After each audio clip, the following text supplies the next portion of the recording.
Hello, Stitchers. Welcome to Stitch Please, the official podcast of Black Women Stitch, the sewing group where Black Lives Matter. I'm your host, Lisa Woolfork. I'm a fourth-generation sewing enthusiast with more than 20 years of sewing experience. I am looking forward to today's conversation, so sit back, relax, and get ready to get your stitch together. Hey, friends. Hey, it's Lisa from Black Women Stitch and the Stitch Please podcast. And as I say every week, this is a very special episode because this episode is talking about chocolate. Yes, that's right, chocolate. I'm going to tell you the little secret about how chocolate bars are connected to the invention of the rotary cutter. Yes, what do chocolate bars and the invention of the rotary cutter have in common? You might not know now, but if you listen to this episode, you totally will. Let's get started. If you are someone who enjoys candy, like yourself, like myself, you know that chocolate bars are sometimes segmented to break easily into even pieces. You know, you can snap off a piece of a bar and you can give it to a friend. You could eat it yourself. You could dip it and swipe it into peanut butter. Can I just tell you real quick how many times I had to pause the creation of this episode because I was talking about chocolate? And that meant I had to go into my refrigerator, which is where I keep my chocolate, and eat some. I ate quite a bit of chocolate just to talk about, oh yeah, look, you really can segment this into evenly spaced pieces. I knew that already, but your girl was inspired and also hungry. And so you don't have to follow my path. You don't have to get a chocolate bar to demonstrate, but just imagine you have a chocolate bar. It is pre-segmented into sections. You can break it off into even pieces. Well, let me tell you something else. Yoshio Okada, a Japanese inventor, noticed this too. And he was inspired to invent the snap-off blade in 1956. This is a utility knife blade that when dulled, you can snap off the dull edge to reveal a new sharp edge.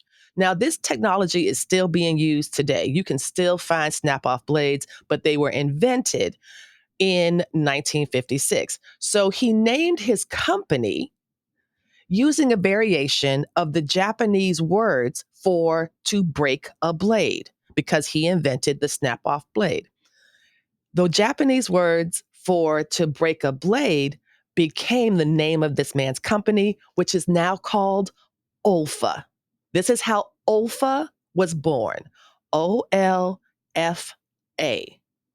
It's based on the Japanese words for to break a blade, and that broken blade was inspired by a chocolate bar and broken glass, but a chocolate bar. That's the part I remember. And even now, Ulfa's logo is a parallelogram.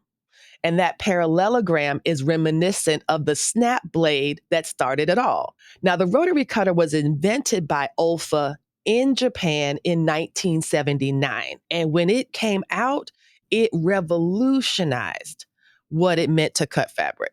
It took a little while for it to come here to the US, but this tool offered precision, efficiency, and it totally changed the game. In the next part of this episode, I want to talk about the evolution of the rotary cutter.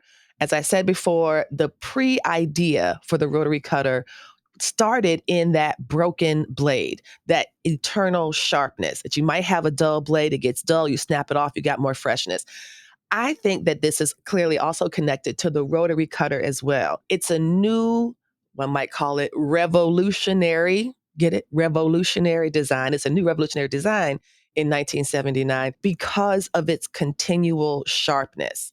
And the fact that it rolls along was a total novelty. It became really popular in the early 1980s. That's when it hit the quilt community. It became adopted and it was something that people were really excited about. And if you might think about back to the early 80s, you might remember a lot of things like strip quilts, because people were using rotary cutters because they could cut easily in straight lines. And quilters were and have long been very interested in that type of precision cutting. And the rotary cutter really provided that. Today, rotary cutters are an essential tool in the sewing room, that there are many people, regardless of if you sew quilts or if you sew apparel, you will have scissors, you'll have snips, and you will have a rotary cutter. For many sewists, though, because we tend to work in apparel, that might not be our go-to first tool. If you are trained in apparel, you learn about the different types of shears that you need. But as quilters started to adopt rotary cutters in the early 80s, so too did apparel sewists.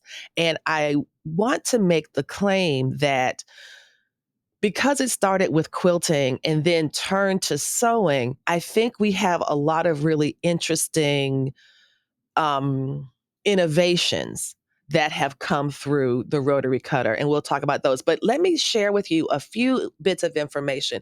If rotary cutters are new to you, or if you want to try a different variety of rotary cutters, here's some of the things to think about when you are choosing a rotary cutter. The first thing you want to imagine is what type of blade size do you want? You can think about the blade, you can think about the handle type. All of these are elements that go into choosing a rotary cutter. We actually had a very lively conversation on Instagram about what's more important to you in a rotary cutter. Do you need the blade or the grip? The blade or the grip. There were lots of people who believed that the blade is more important. They thought the blade needed to be sharp. They had a certain type of size that they like. You can have an 18 millimeter blade, you can have a 45 millimeter blade, or a 60 millimeter blade. They even have smaller ones than that. And that felt like for many people really important. Hey, I don't care about the grip as long as the blade is sharp. There are other folks, and I am one of these folks, the blade is controlled by the grip. And so I need to have the grip of that rotary cutter to feel a certain way in order for me to feel confident and comfortable using it. So you'll have to decide what works best for you.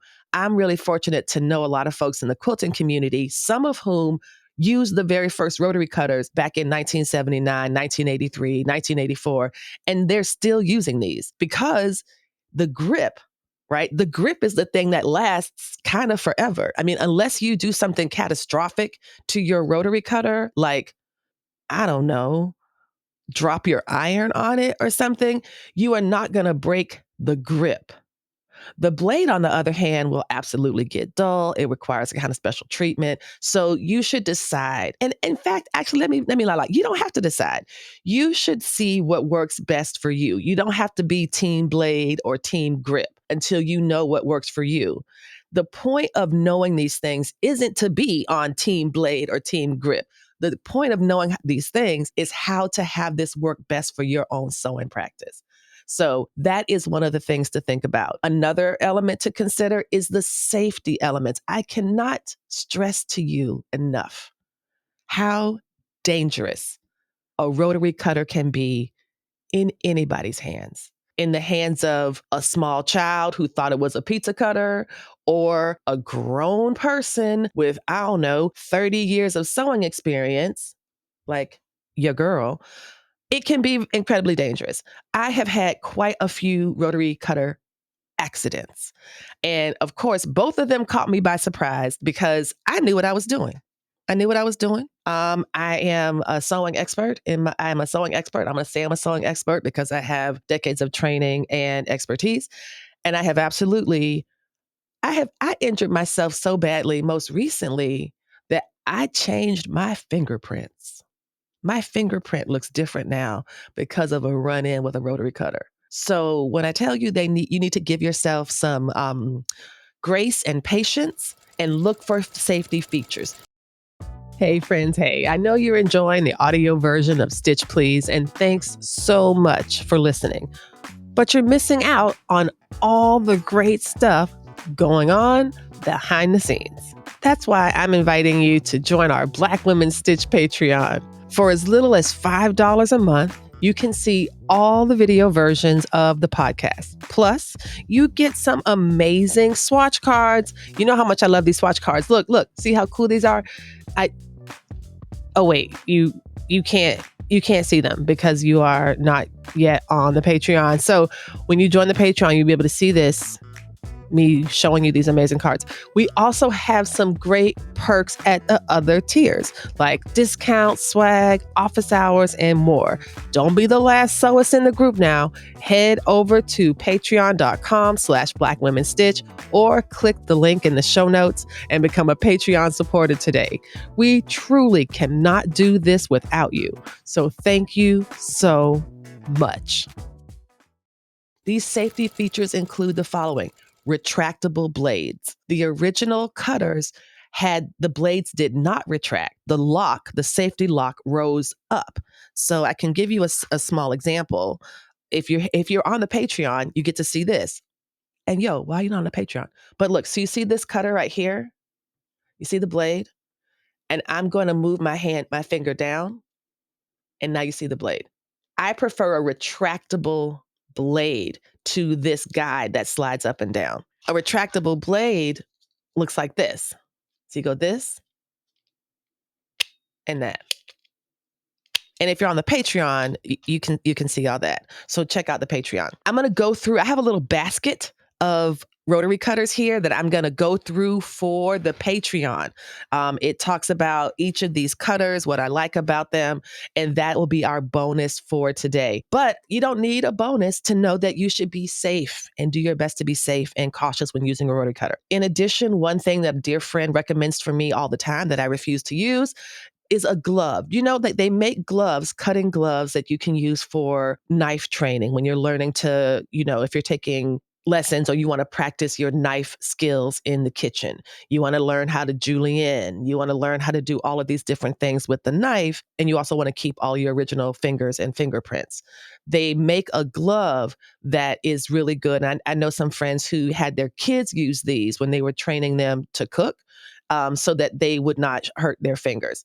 I own a glove. It is in the house somewhere. I have never used it.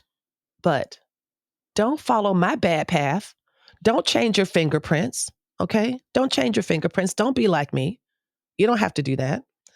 I also want to mention a couple of things that are also important for rotary cutter use. And these are two, I think, essential elements. One of them is a ruler, an acrylic ruler. This helps to separate your hand from the rotary cutter, and it makes sure that your lines are straight. If your rotary cutter ruler is crooked, you will cut a crooked straight line. But if you use the markings on the ruler, you can cut it in the direction that it needs to be in. And most people want it to be a straight cut. So you can absolutely do that with a ruler. Another thing that is essential, in my opinion, is a rotary cutting mat. I think that the mats are important because they're typically composed of self-healing material. It prolongs the life of the rotary cutter, and it prevents damage to your own cutting surfaces. So three things I would recommend if you wanted to use a rotary cutter and you wanted to incorporate that into your sewing would be a cutting mat and a cutting ruler. Now, if you're sewing apparel, you don't always need a ruler because there'll be some times when you're not able to, for apparel, we don't make just straight cuts, right? You have to cut out the collar, the neckline, the leg holes, the crotch seam. All of these things are curves.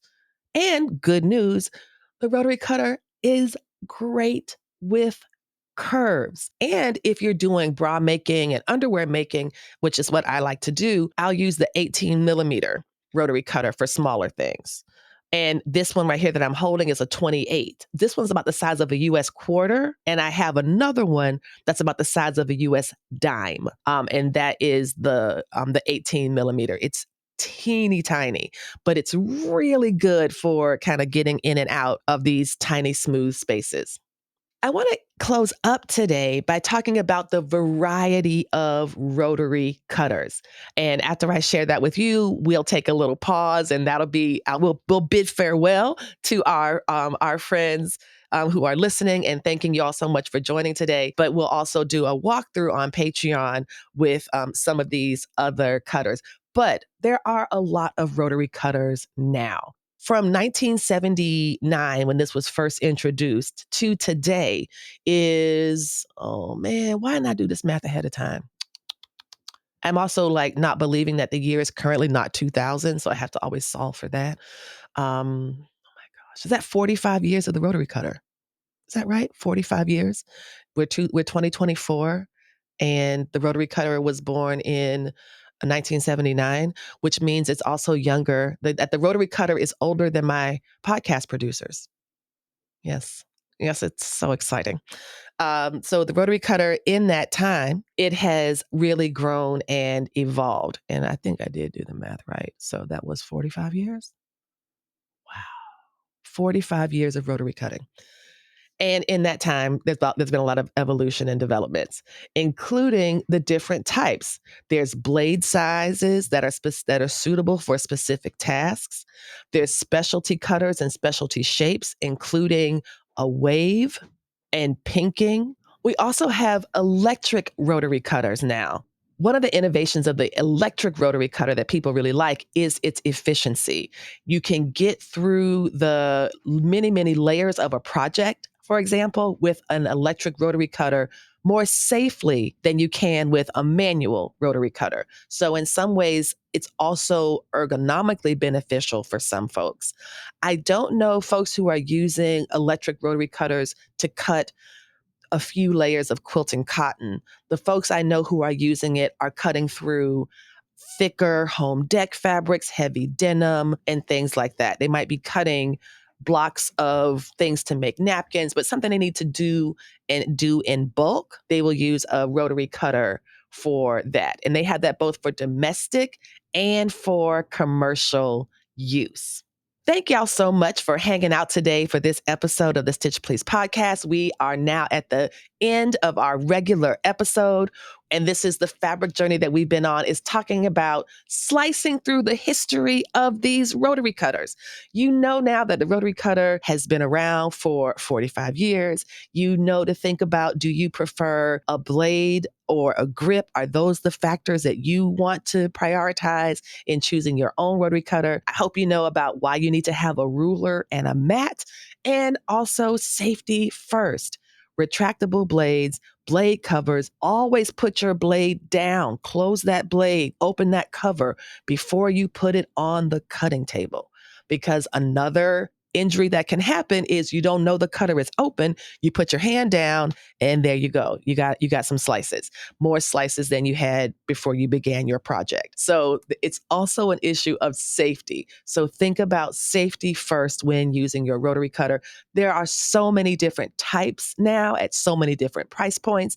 I believe I've seen some rotary cutters at the Dollar Tree. Well, not the Dollar Tree, at the 5-quarter store, formerly known as the Dollar Tree. I have absolutely seen rotary cutters and mats there, and people use them for paper crafting too. So these are some examples of rotary cutters and how rotary cutters have been such an important part for sewing, quilting, paper crafting, apparel. And now here we are in 2024, and it makes you wonder what's up next. When I last checked, I saw that there was a new titanium blade that lasts a lot longer. So you can see so many different innovations that happen through the rotary cutter. And we have been fortunate to have the benefit of that.